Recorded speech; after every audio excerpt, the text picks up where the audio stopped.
Welcome back to the part 2 of the poetry.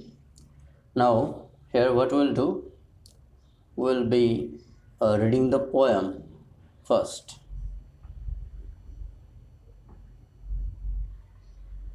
Another poem, an elementary school classroom in a slum. Far from gusty waves, these children's faces, like rootless weeds, the hair torn round their pallor, the tall girl with her weighed down head, the paper seeming boy with rat's eyes, the stunted, unlucky heir of twisted bones, reciting a father's gnarled disease. His listen from his desk at back of the dim class, one unnoted, sweet and young. His eyes live in a dream of squirrel's game, in tree room other than this. On sour cream walls, donations, Shakespeare's head, cloudless and dawn, civilized dome riding all cities, belled, flowery, Tyrolese valley, open-handed man, awarding the world its work. And yet, for these children, these windows, not this map, their world, where all their futures painted with a fork. Page 93. A narrow street sealed in with a lead sky, far, far from rivers, caves, and stars of words. Surely Shakespeare is wicked, the map a bad example, with ships and sun and love tempting them to steal, for lives that slyly turn in their cramped holes, from fog to endless night, on their slack heel. These children wear skins peeped through by bones and spectacles of steel with mended glass, like bottle bits on stones. All their time and space are foggy slum. So blot their maps with slums as big as two. Unless governor, inspector, visitor, this map becomes their window, and these windows that shut upon their lives like catacombs. Break, oh break, open, till they break the town, and show the children to green fields, and make their world run azure on gold sands, and let their tongues run naked into books, the white and green leaves, open history, theirs whose language is the sun. Now, after reading of the poem, we will be going for the next part of the poetry. We'll deal with stanza wise explanation of that one. Now, here you see, far, far from gusty waves, the children faces, like rootless weed, the hair torn round their pallor, the tall girl with her weighed down head, the paper swimming boy with red eyes, the stunted, unlucky heir of twisted bones reciting a father's gnarled disease of his lesson from his desk. At back of the team class, one unnoted, sweet and young. His eyes live in a dream of squirrel's game in tree room other than this. The poem describes an elementary school classroom in a slum. These children look very pathetic. Their faces are pale and reflect sadness. They are like rootless weeds, as they lack proper nutrition. Moreover, they are unwanted plants which grow on their own without being cared for, totally neglected. The tall girl has a weighed down head, means as she is burdened with the load of poverty. In fact, she is so subdued and suppressed that her head had bowed down with the burden of her misfortunes. The paper thin boy, extremely thin boy, as a rat's eyes, because the poor, undernourished boy is deprived of all basic amenities of life. He is timid like a rat and full of anxiety. He searches for food and security. This unfortunate boy suffers and malnutrition had taken it away, and his growth is also stunted, not properly developed. He has also inherited from his father twisted bones, bent and distorted bones. Has inherited the poverty, disease, and despair from his parents. His body is also deformed because of the twisted bones which he has inherited. He appears to be sick as his parents. There is a sweet, tender looking student who sits at the back of the class. This boy is different from the others as his eyes live in a dream. He is dreaming and probably thinking about a better future.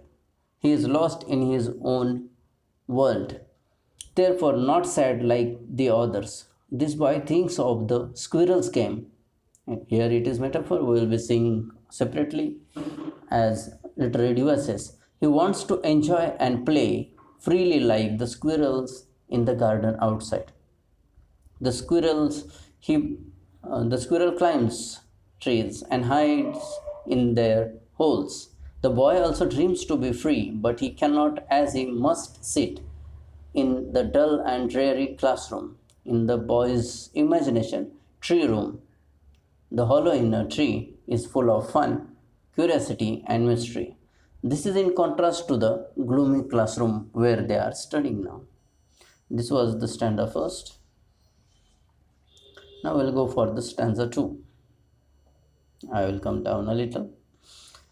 Here, the class stanza will read first. On sour cream walls, donations, 6 years, head, cloudless at dawn, civilized dome riding all cities, build flowery Tyrolese valley, open-handed map awarding the world its world, and yet for these children, these windows, not this map, their world, where all their future is painted with a fog. A narrow street sealed with a lead sky. Far, far from rivers, caves, and stars of words. I'll see in detail. The classroom is not well maintained. The pale cream walls, which were painted long ago with the help of donations, whatever little donations they were getting. And with that donation, only once it is done, the person who had donated, he also might have forgotten till then. Probably there is a portrait of Shakespeare on the wall. This is ironical as it is put up in a place where there is no serious teaching and learning also.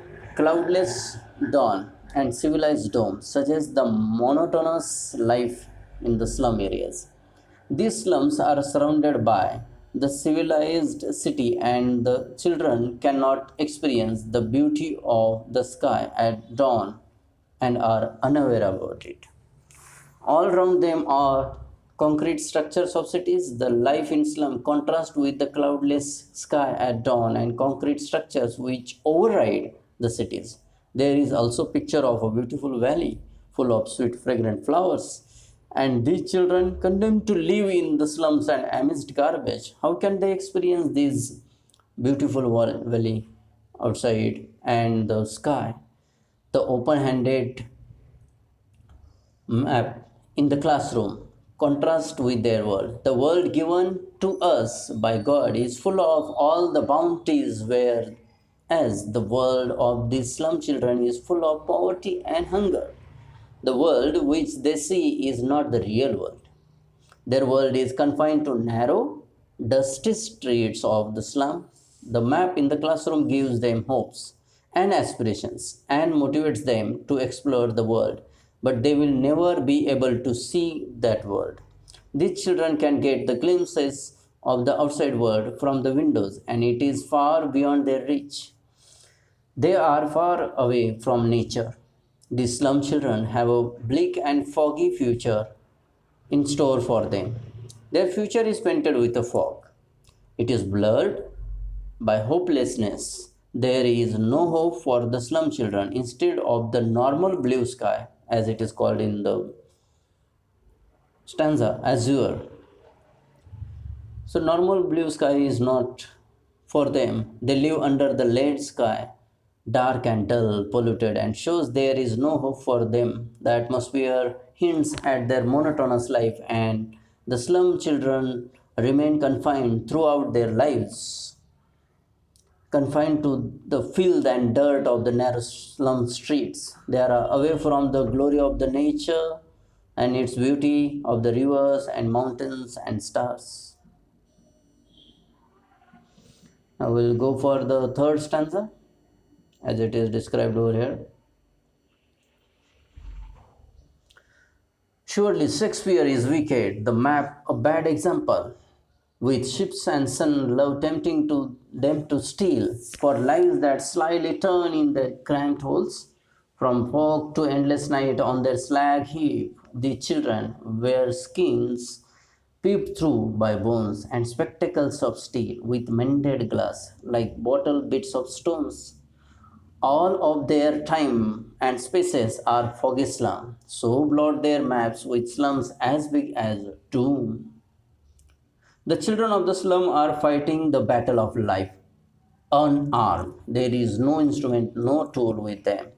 They are troubled by the disease and despair which is inherited in them by their parents. Now, the Shakespeare is wicked and map a bad example for them because they have not studied the literary genius. So, if their stomach is not fulfilled, they cannot give full attention to the teaching what is going on. The literary excellence of Shakespeare and the scenic beauty portrayed in the map cannot relieve them from their despair. For these slum children, literary excellence is far-fetched thing and hence seemed wicked. The map on the wall gives them false aspirations. Where is one of the places like Canada is described there, Australia is described over there on the map it is shown, but they can see only the names over there. When they will reach to that place, when you experience the place actually, then it matters a lot. The map on the wall gives them false aspirations as it makes them aware of the beautiful world given by God. The world of these children is confined to narrow streets of the slums. Therefore, map is a bad example. They feel cheated in being deprived of thrilling sensations of the sun, the ships, and the emotions of love. The ship, sun, and love symbolizes joy and happiness which these children are deprived of. Their only experience is that of hunger and poverty. Remember these two words. To reach out to the world beyond, the children are sometimes tempted to adopt wrong means, even stealing to fulfill their dreams. These slum children live in cramped holes, striving and struggling for survival in the small, dirty rooms. From fog to endless night, from foggy mornings till long, endless nights, trying to meet both ends, the slum children live on slag heaps, piles of waste material. Their world is full of dirt and garbage.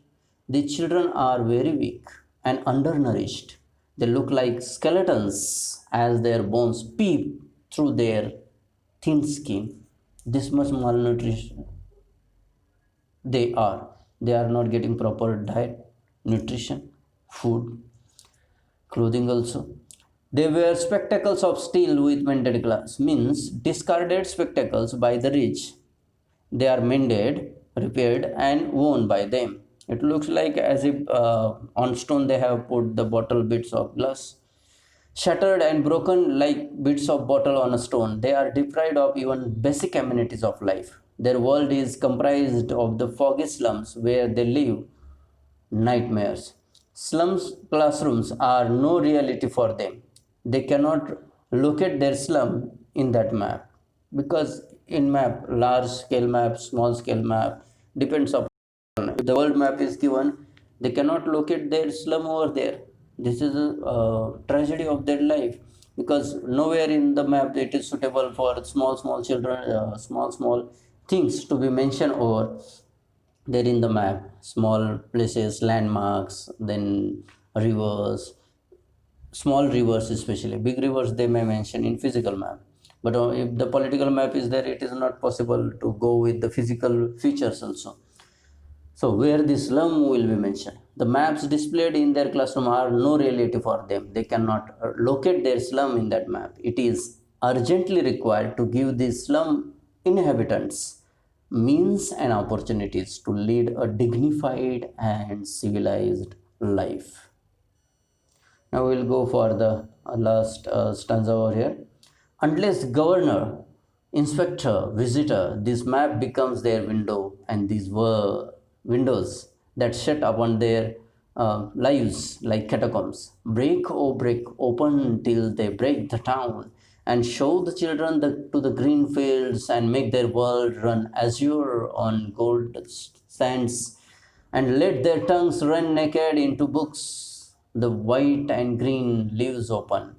History is theirs, whose language is the sun. Really? Whose language is the sun? Those who are living in the company of the nature. That is their world. The elementary school in a slum exists for namesake only. The infrastructure is poor with hardly any serious teaching. The school springs in activity when a governor, school inspector, or visitor comes on a round of the school. The administrative machinery of the school also gears up at that time. Then the map becomes their window from where they can see the world beyond their slums. Since they are confined to the slums, these sights and glimpses are shut upon them as they are deprived of all opportunities and means. Their lives are shut up in cemeteries of these slums where they slither and slog to make both ends meet, means trying very hard to live the life. If they are getting one time of meal, the second time, that is the question. The poet hopes that these children will break free from their morbid life, from the chains of the slums. He appeals those in power, means those who are ruling, to liberate these children from the miserable slums and enable them to breathe in the fresh, beautiful, and healthy environment away from the foggy slums. They should be able to bask in the open green fields, means taking the sunlight, and let them run free on the golden sands. Their world should not be confined to the horrendous and gory slums. The poet visualizes freedom for these children. He wants a carefree life where they get economic and social justice, where they have the right to be happy. These slum children should be able to enjoy fundamental right of education, otherwise their lives will be miserable. They should be able to learn from the books alone, but also from the world, the nature around them. The poet ends on a note of positivity, and wants opportunities to be available to these children. The people who strive for knowledge, they are the ones who create history. The ones who are let free are the ones who will create history. People who outshine others, who glow like the sun, who break free from the constraints of their restricted life, are the ones who create history. So we are expecting the children will be getting basic amenities, and further they may create a history. So this was the part 2 we have seen.